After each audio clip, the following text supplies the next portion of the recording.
Why staking is still a good option for crypto investors. Every day I wake, make a cup of tea, and begin to read through many articles and coverage regarding new developments within crypto, technology, and current global events. I cannot help but feel a sense of being on the cusp of change.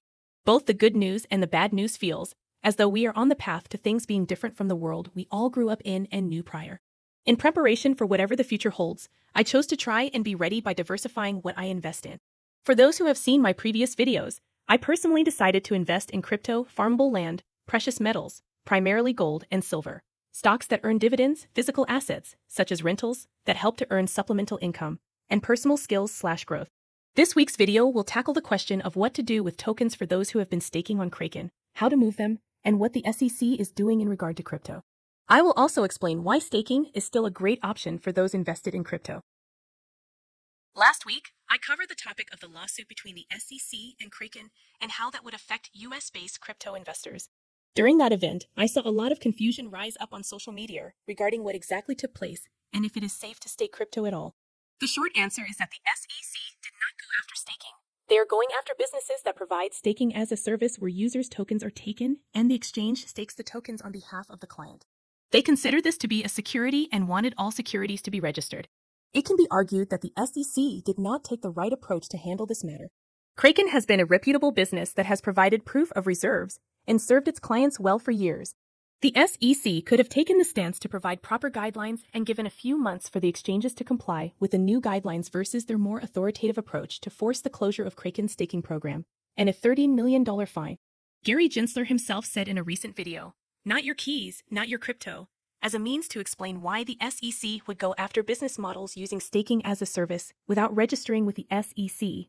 This implies that the SEC is only able to go after exchanges where investors could potentially lose access to their tokens if the exchange/business goes bankrupt. That means self-custodial staking is outside of the scope of what the SEC can pursue and still a valid option for crypto investors. Bear with me as I share a little bit of a technical perspective on proof of work versus proof of stake. It is important to understand the distinctions between the two because different blockchains utilize diverse consensus mechanics. It is essential to understand the rules, rewards, and risks that accompany each blockchain before investing. Having knowledge of the differences between POW and POS can help investors make wise decisions when picking a blockchain to invest in. Bitcoin operates on proof of work, but many other blockchains operate on proof of stake. Proof of stake, POS, allows participants to agree on a new block by staking crypto behind it. On the other hand, proof of work, POW, asks participants to use up their computing power as well as electricity to create a legitimate block. Pros of proof of stake, POS. From a technical perspective, POS is energy efficient as it does not require miners to expend energy to validate transactions and produce blocks. POS is secure as it uses a system of validators who are randomly selected to validate transactions and produce blocks based on their stake in the network. POS is fast as it does not require miners to solve complex cryptographic puzzles. Cons of proof of stake, POS. From a technical perspective, POS is vulnerable to attacks, as attackers can create multiple identities to gain an advantage over other validators. POS is prone to centralization, as validators with the most coins have a higher chance of being selected to validate transactions and produce blocks. POS is expensive, as users must purchase coins to become validators and earn rewards. The benefits from a crypto investor perspective. Crypto investors who stake can gain rewards for verifying transactions and generating new blocks, which can be a great way to generate passive income. Staking also encourages investors to hold onto their coins for longer periods of time, as they are rewarded for doing so. This can help keep cryptocurrency values from fluctuating rapidly to help increase their overall worth. For blockchains that rely on proof of stake, it is beneficial for both the network and the investor to stake tokens on the blockchain. For example, instead of simply buying, owning, and holding Matic tokens, they can be staked with a self-custody Nine wallet on the Polygon network to earn a reward. These rewards, along with the tokens themselves, can be taken and traded. The tokens that were offered with Kraken's on-chain staking program were Algo, ADA, Atom, ETH, FLR, Flow, Kava, KSM, Mina, Matic, DOT, SCRT, SOL, XDZ, GRT, and TRX. If US clients with Kraken want to continue to stake their tokens until they are ready to trade with them, they can move these to a self-custody wallet and delegate the tokens onto their respective networks. I will cover some tips for staking a few of these tokens. I recommend fully researching tokens, validators, and commission fees involved prior to staking. Consider these before self-custody staking. Avoid validators with 100% commission. Avoid oversubscribed validators. Consider staking directly with a hardware wallet such as Ledger for increased security. Exchanges with staking as a service allowed clients to enjoy rewards without having to meet the minimum token requirements or worry about unbonding/lockup periods. Understand the distinction between staking pools and validators as a service. Staking tips. Have a full understanding of how to use self-custody wallets, pay gas fees, and decentralized network usage before using any of the options below or moving tokens off the exchange. Staking tips for Polkadot. Thought.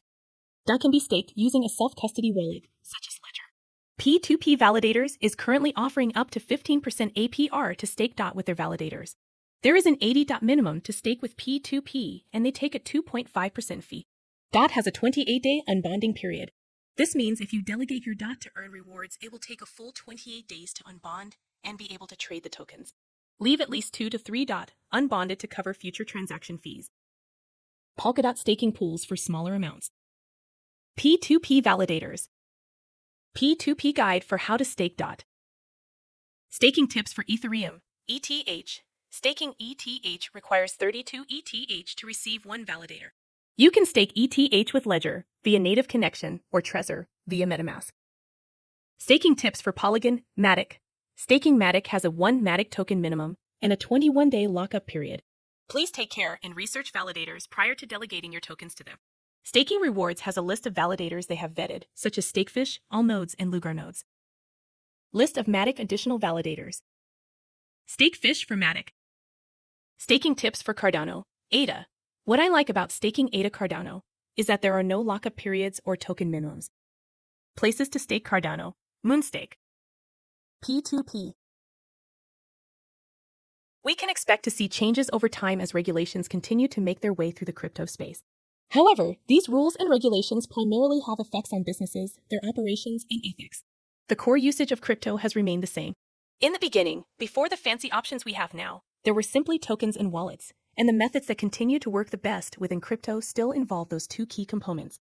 Times are changing, the world is changing, and technology is changing. As we find ourselves moving forward through life and through time, it is important that we do not allow ourselves to make decisions out of a place of fear. We must exercise the will to seek knowledge and discipline. Until next time, Jess.